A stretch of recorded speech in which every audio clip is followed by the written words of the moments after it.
Malik meletakkan semua foto itu di ranjang, lalu berjalan menuju laci meja rias untuk mengambil kotak perhiasan dari dalam sana. Malik duduk kembali sambil menatap buram foto-foto Karin di tangan. Selamat tinggal sayang, bidadari hatiku telah pergi. Dia telah kembali, tapi dengan jalan hidup yang baru. Jiwa dan raga memang sama, tapi hatinya berbeda. Cintanya bukan lagi untukku. Dia Naila milik Dr. Fandi. Dia memasukkan satu persatu foto itu ke dalam kotak persegi berukuran sedang. Di foto terakhir, Malik tertegun. Foto itu di mana Karin tengah tersenyum dengan mata terpejam saat Malik mengecup gemas pipi itu sambil memeluknya dari samping. Bolehkah aku menyimpan satu foto ini? Malik mengecup foto itu lalu mendekapnya di dada. Tenggorokan dan dadanya terasa sakit karena isakan yang tertahan. Malik tidak bisa berdoa untuk memintanya kembali. Hanya bisa mendoakan semoga ini pilihan terbaik dan dia selalu bahagia bersamanya. Dia meletakkan kotak berisi perhiasan dan foto-foto itu di atas nakas, lalu berbaring. Jiwa dan raganya rasanya begitu lelah. Setelah sekian lama menunggu, Karin akhirnya kembali, tapi bukan untuk kembali hidup bersamanya. Tidak apa, setidaknya aku, mama, dan papa udah meminta maaf atas kesalahan kami di masa lalu. Biarlah dia bahagia, meskipun aku harus tersiksa. Seperti yang pernah Dr. Fandi katakan padaku, mencintai dengan tulus adalah memberi tanpa berharap diberi. Tidak hidup bersama bukan berarti tidak sayang. Cinta tidak harus memiliki. Biarkan orang yang kita cintai hidup bahagia, walaupun bukan bersama kita. Benar semua yang dikatakan pria itu memang benar. Tidak salah Karin jatuh hati kepadanya. Tak hanya lembut dan ramah, tapi juga bijaksana. Malik iri, sungguh iri. Andai saja dari dulu bisa bersikap sepertinya, mungkin Malik tidak akan kehilangan permata hatinya. Dia meletakkan foto terakhir bersamaan mereka di dekat bibi. Tak berselang lama matanya terasa semakin berat. Malik lelah, bayang-bayang lengkungan senyum indah dan manis itu akhirnya mengantarnya pada kegelapan. Pagi hari, Mal, panggil Anthony sembari mengetuk pintu. Masuk, sahutnya sembari memandangi penampilannya di depan cermin. Kamu udah siap? Tanyanya sembari berjalan mendekat. Malik mengangguk. Kamu yakin akan datang ke sana? Dia menatap khawatir pada Malik. Malik tersenyum. Tentu aja, aku tidak ingin melewatkan momen bahagia ini. Anthony menghela napas panjang, lalu tersenyum. Tenang aja, tidak hanya kamu yang hidup sendiri. Aku pun sama. Bahkan aku lebih menyedihkan karena belum pernah menikah. Tidak ada yang tertarik padaku.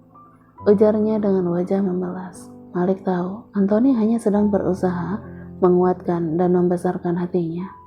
Bukan tidak ada yang mau kepadanya hanya saja dia terlalu pemilih. Hatinya lama terpaut pada Karin, dan itu sulit membuat wanita lain terlihat istimewa di matanya. Hei, malah bengong. Anthony mencentikan jari di depan wajahnya. Jadi berangkat enggak? Tentu aja, tapi sebelum itu, boleh aku minta tolong padamu? Minta tolong apa? Katakanlah. Tolong turunkan foto pernikahan itu. Aku tidak bisa mengambilnya dengan kondisi kakiku yang masih seperti ini. Katanya berusaha tegar meski hati sakit. Anthony terdiam sejenak, tapi tidak lama dia mengangguk. Tanpa banyak kata, dia naik ke atas ranjang, lalu menurunkan foto pernikahan Malik dengan Karin. Malik mengepalkan kedua tangan dengan kuat untuk menahan air mata yang melesak meminta keluar. Kuat, aku pasti kuat, aku pasti bisa. Mau disimpan di mana? Tolong simpan di gudang, Ton. Baiklah, kamu duluan aja ke mobil dengan papamu. Aku simpan ini dulu, katanya sembari beranjak keluar kamar. Dengan tertatih-tatih, Malik menuruni tangga perlahan. Papa dan Mama sudah duduk menunggu di jok tengah. Tak berselang lama Anthony keluar, lalu mengunci pintu rumah. Dia naik, kemudian melajukan mobilnya keluar halaman. Sementara Malik masih belum naik karena harus mengunci gerbang. "Ayo Mal, nanti kita terlambat," serunya dari dalam mobil. Malik mengangguk dan bergegas naik. Mobil pun melaju sedang menuju panti, di mana siang ini Karin dan Dr. Fandi akan melangsungkan akad nikah. Semalam Karin mengabari tentang kabar baik itu.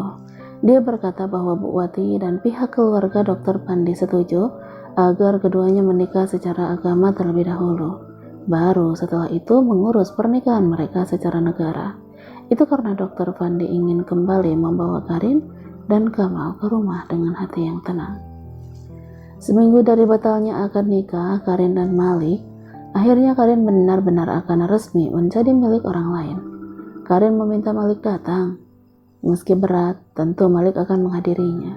Apalagi saat mendengar suaranya kembali terdengar ceria seperti dulu. Sudah bisa terbayangkan bagaimana bahagianya dia sekarang.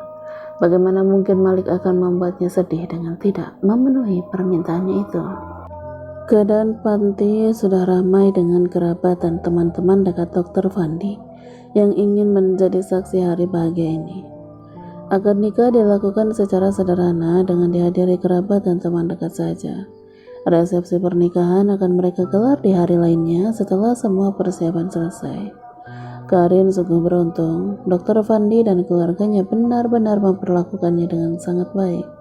Malik ikut tersenyum bahagia melihat Karin begitu akrab dengan semua anggota keluarga calon suaminya itu.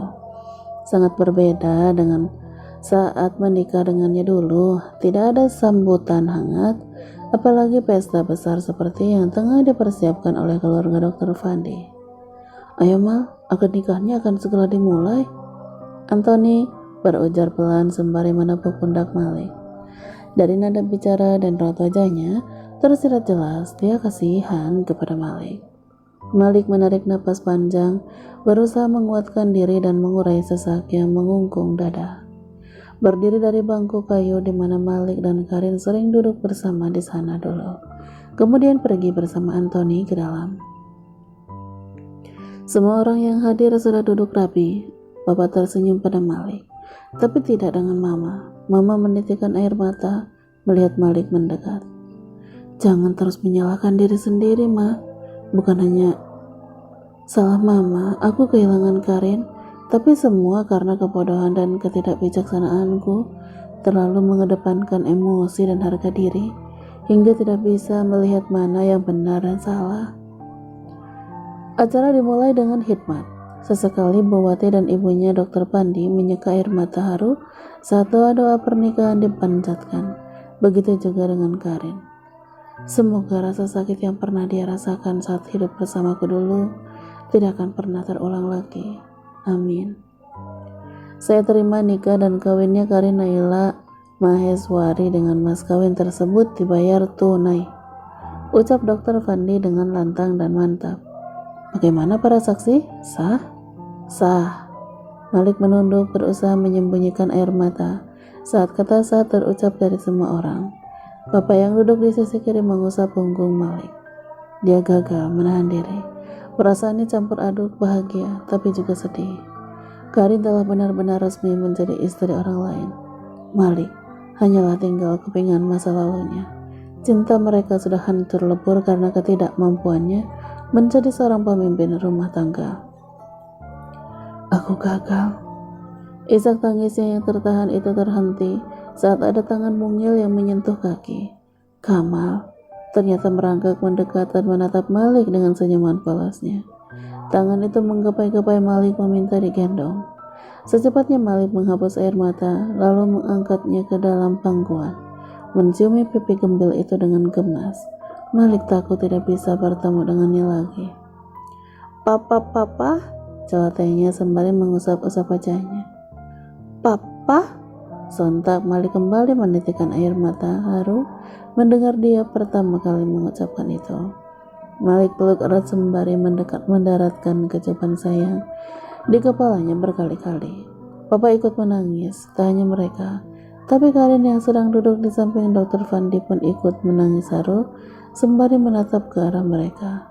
Tak ada yang tahu takdir kita di masa depan seperti apa. Malik tidak menyesal pernah mengenal Karin. meskipun pada akhirnya mereka tetap tidak bisa kembali bersama.